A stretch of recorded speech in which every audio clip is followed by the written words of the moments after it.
Shalom, selamat pagi. Yang terhormat, selaku pembimbing skripsi saya, pembimbing pertama yang terhormat kepada Bapak Dr. Sandiko Sasi, MM, MKom. Yang terhormat kepada Bapak Dr. David Eskom, MC, SMkom. Dan yang terhormat juga selaku penguji skripsi saya, Ibu Utin Kasma, Eskom, MKom. Yang terhormat kepada Bapak Dr. Gad, Eskom, MKom. Perkenalkan, nama saya Febriana dengan NIM 2211033840. Di sini saya akan memaparkan hasil skripsi saya yang berjudul Perencanaan Arsitektur Administrasi Akademik menggunakan TOGAP ADM pada SMKS Bina Dharma Pontianak. Pada bab 1 itu di mana latar belakangnya perkembangan teknologi informasi memberikan suatu dampak signifikan terhadap tata kelola administrasi akademik. Tidak lagi sebatas penataan konvensional, melainkan harus mampu mengintegrasikan alur pembelajaran, pengolahan data, aplikasi, serta dukungan infrastruktur agar manajemen sekolah lebih efektif dan efisien. Di mana pemanfaatan teknologi ini mampu guna mendukung strategi pendidikan di dunia era digital, terutama dalam suatu perencanaan arsitektur informasi guna suatu informasi akademik. Dalam perencanaan arsitektur informasi administrasi akademik ini di mana menjadi langkah awal untuk mendukung pencapaian suatu tujuan suatu administrasi akademik yang lebih efektif. Yang dimana permasalahan pada judul saya permasalahan yang ada pada sekolah tersebut yaitu di mana proses PPDB masih menggunakan mikroskop Excel sehingga berpotensi menimbulkan suatu duplikasi data, kesalahan input data, serta keterlambatan verifikasi. Dan yang kedua itu permasalahan itu data siswa belum terintegrasi, di mana pengolahan data itu menyebabkan suatu informasi akademik tersebar dan tidak konsisten dan sulit digunakan untuk evaluasi. Dan yang ketiga itu penjadwalan pembelajaran itu masih belum optimal, di mana suatu terjadi bentrokan jadwal kelas, guru, dan ruang pembelajaran dalam suatu sekolah tersebut. Yang ketiga itu suatu administrasi keuangan SPP belum transparan. Pencatatan konvensional masih memicu keterlambatan dan ketidaktepatan pembayaran suatu siswa membayar SPP, di mana siswa itu sudah membayar SPP di pencatatan buku itu belum tertera. Nah, di situ adanya suatu kekeliruan antara data dan siswanya. Yang berikutnya itu data kelulusan kurang akurat, di mana kelulusan siswa itu belum adanya pengolahan data yang terpusat dan sehingga berisiko menimbulkan ketidaktepatan informasi suatu kelulusan siswa. Kondisi ini menunjukkan 4 domain arsitektur, yaitu proses, data, aplikasi, dan teknologi belum terintegrasi sehingga menghambat aktivitas suatu layanan akademik. Yang kedua itu landasan teori dan kerangka pemikiran. Bab 2 itu menjelaskan dasar teori dan konsep yang mendukung penelitian mengenai sistem informasi administrasi akademik. Sistem informasi berperan penting dalam meningkatkan efisiensi, akurasi, dan integrasi data Yang kedua itu landasan teori dan kerangka pemikiran. Bab 2 itu menjelaskan dasar teori dan konsep yang mendukung penelitian mengenai sistem informasi administrasi akademik. Sistem informasi berperan penting dalam meningkatkan efisiensi, akurasi, dan integrasi data suatu akademik di sekolah. Administrasi akademik merupakan proses terstruktur yang mengatur suatu kegiatan pendidikan agar berjalan efektif dan terstruktur. Arsitektur administrasi akademik menyatukan aspek proses, data, aplikasi, dan teknologi untuk menunjukkan suatu tata kelola pendidikan yang modern dan terintegrasi, di mana semuanya ini akan dibangun mengubah menjadi TOGAP ADM, digunakan sebagai suatu kerangka kerja untuk merancang suatu arsitektur secara sistematis. Landasan teori kerangka pemikiran pada bab 2 ini menjadi dasar konseptual yang kuat untuk mengembangkan suatu sistem informasi administrasi akademik yang lebih efisien, terintegrasi, dan sesuai dengan kebutuhan lembaga pendidikan. Di mana TOGAP ADM yang digunakan ini mempunyai suatu komponen utama, yaitu ADM, Architecture Development Method, Enterprise Continuum, serta Resource Based, di mana memberikan panduan terhadap dari analisis kebutuhan hingga implementasi. di mana yang Tugap ADM itu mempunyai fase menurut Jose dan Hornoff 2022.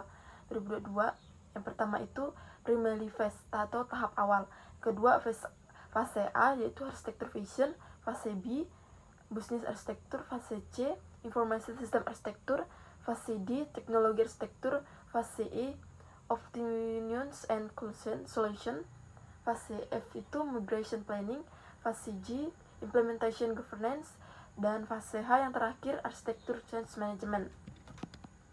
Ada sekerangka pemikirannya juga di sini.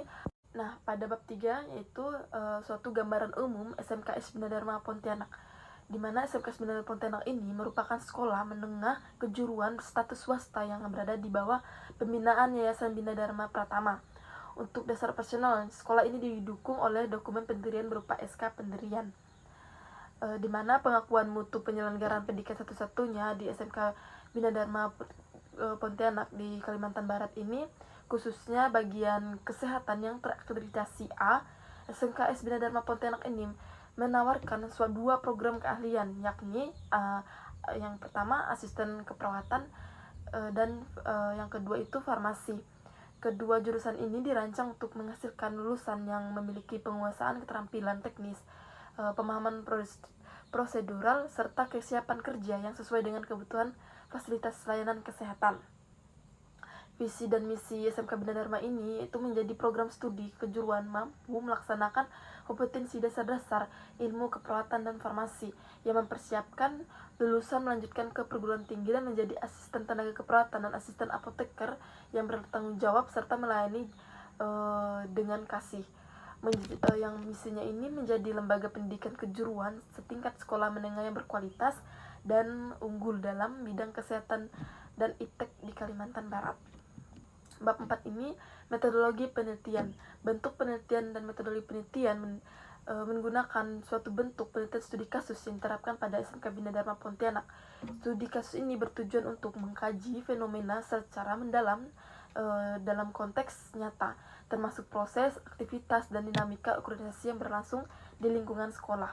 Metode penelitian ini digunakan Design Research Method atau DSRM. Metode ini mengintiberatkan suatu pada penciptaan dan pengembangan arsitektur untuk menyelesaikan masalah nyata melalui pendekatan ilmiah yang sistematis. Tujuan utamanya ini dari DSRM ini yaitu menghasilkan artefak yang efektif dan dapat diandalkan, sekaligus memperluas pemahaman teoritis mengenai bagaimana sebuah solusi dapat dirancang, diterapkan, dan diuji dalam konteks nyata. Metodologi pengumpulan data ini ada dua, data primer dan data sekunder, di mana data primer ini diperoleh dari observasi pada SMK Bina Dharma Pontianak dan mewawancarai dengan staf, yaitu Ibu Eli sebagai bendahara yang mendapatkan informasi terkait pembayaran SPP, Ibu Linda itu sebagai tata usaha mendapatkan informasi terkait penerimaan siswa baru dan kelulusan siswa, serta Ibu Pelapinai sebagai wakil kesiswaan yang mendapatkan informasi terkait kegiatan belajar mengajar dan hanya berfokus pada bagian akademik. Kegiatan ini dilakukan pada tanggal 17 November dan 2 Desember 2025, di mana jamnya itu pada pukul 1 sampai pukul 2 siang dengan observasi wawancara rata-rata 1 jam. Data sekunder yaitu data sekunder merupakan data pendukung yang diperoleh dan dokumen dan arsip yang tersedia di SMK Bina Dharma Pontianak. Data ini meliputi struktur organisasi sekolah, uraian tugas dan tanggung jawab masing-masing bagian visi, misi, dan tujuan sekolah. Nah, pada bab 4 ini juga ada teknik pengumpulan data. Yang pertama ada 3 teknik pengumpulan data: observasi, wawancara, dan studi dokumentasi. Yang pertama, observasi pengumpulan data dengan cara meninjau langsung pada SMK Bina Dharma Pontianak, yaitu dengan mengumpulkan dan mengamati setiap aktivitas agar mendapatkan informasi yang tepat. Teknik observasi yang dilakukan adalah non-partisipan. Dan yang kedua itu wawancara. Teknik wawancara yang digunakan yaitu semi-terstruktur. Alat-alat yang digunakan untuk mendukung proses wawancara yaitu handphone untuk merekam apa saja informasi yang disampaikan, buku tulis untuk mencatat data-data yang didapatkan oleh pemberi informasi. Yang ketiga itu studi dokumentasi. Pengumpulan suatu data dengan teknik studi dokumentasi, yaitu mempelajari dokumen-dokumen yang sudah ada di SMK Bina Dharma Pontianak, yaitu berupa data penerimaan siswa baru, pengelolaan data siswa, data pembayaran iuran sekolah, serta data pelaksanaan kegiatan belajar mengajar, dan yang terakhir itu data kelulusan siswa. Alat pemodelan arsitektur ini yang digunakan adalah dalam penelitian ini yaitu Velchin diagram, Archimedes, dan BPMN. Ini membantu menggambarkan hubungan antar proses, sistem, dan data secara visual dan logis. Bab 5 ini hasil penelitian, di mana design and development atau perancangan dan pengembangan. Penelitian ini menghasilkan blueprint arsitektur administrasi akademik menggunakan framework TOGAP ADM pada SMK Bina Dharma Pontianak. Blueprint yang dirancang untuk mengintegrasikan proses PPDB, pengelolaan data siswa, kegiatan pembelajaran, pembayaran SPP, dan kelulusan siswa agar lebih efektif, efisien, dan terintegrasi. Perancangan dilakukan menggunakan TOGAP ADM untuk menyusun blueprint informasi akademik yang terintegrasi. Fokus perencanaan ini meliputi ada 4, yaitu arsitektur proses pembelajaran, arsitektur data, aplikasi, dan teknologinya. Tahapan yang digunakan yaitu primary phase, arsitektur vision, business arsitektur, information system arsitektur, dan teknologi arsitektur, sehingga menghasilkan rancangan sistem yang terintegrasi, efektif, dan berkelanjutan. Arsitektur vision, pada fase A yaitu arsitektur vision ini visi arsitektur yang diusulkan adalah membangun sistem administrasi akademik yang terintegrasi untuk mendukung penerimaan siswa baru, pengelolaan data siswa, kegiatan pembelajaran, pembayaran SPP, serta kelulusan siswa. Ini melalui pemanfaatan teknologi informasi, seluruh data dan proses akademik dapat dilakukan secara terpusat, sehingga meningkatkan kualitas layanan akademik. Yang kedua itu fase B, bisnis arsitektur. Arsitektur bisnis menggambarkan suatu proses utama administrasi akademik yang terdiri dari PPDB, kegiatan pelajaran, pembayaran SPP, kelulusan, serta pengelolaan data siswa. Ini pemodelan yang dilakukan yaitu menggunakan Velchin diagram, BPMN, dan Archimedes, di mana untuk menggambarkan hubungan antar aktor dan proses bisnis sekolah. Informasi sistem arsitektur yaitu arsitektur data, di mana database terpusat untuk data siswa, guru, nilai, absensi, dan kelulusan. Arsitektur aplikasi ini yaitu sistem informasi PPDB-nya, sistem manajemen akademik, serta sistem informasi keuangan dan e-learning, dan yang terakhir sistem informasi kelulusan. Teknologi arsitekturnya itu arsitektur teknologi yang diusulkan didukung oleh infrastruktur challenge server, jaringan terintegrasi, data server, serta dukungan cloud dan keamanan data untuk memastikan suatu proses pengelolaan informasi akademik dapat berjalan secara stabil, aman, dan efisien. Infrastruktur ini memungkinkan pertukaran data secara real-time antar unit sekolah, meningkatkan ketersediaan informasi, serta mendukung layanan administrasi akademik yang terintegrasi. Arsitektur jaringan ini diusulkan berbasis Google Cloud dengan topologi star pada SMK Bina Dharma Pontianak. Pada bab 6 ini yaitu penutup, di mana kesimpulan dari bab 6 ini, dari skripsi saya ini, penelitian ini menghasilkan blueprint arsitektur administrasi akademik yang mencakup arsitektur bisnis, data, aplikasi, dan teknologi. Blueprint yang dihasilkan mampu mengintegrasikan proses PPDB, pengelolaan data siswa, pembayaran SPP, kegiatan pembelajaran, dan kelulusan siswa dalam suatu sistem yang saling terhubung, sehingga mendukung pengelolaan akademik yang lebih efektif, efisien, dan terstruktur. Saran dari skripsi saya ini yaitu pengembangan selanjutnya dapat memperluas cakupan sistem dengan menambahkan proses akademik lainnya seperti pengelolaan jadwal, kegiatan infrastruktur, layanan perpustakaan, serta administrasi pendukung lainnya, sehingga sistem informasi akademik yang dihasilkan menjadi lebih lengkap dan mampu mendukung kebutuhan sekolah secara menyeluruh. Dan yang terakhir itu daftar pustaka, di mana daftar pustaka ini saya cantumkan di bawah ini. Baik, sekian dari presentasi PPT saya, hasil skripsi saya.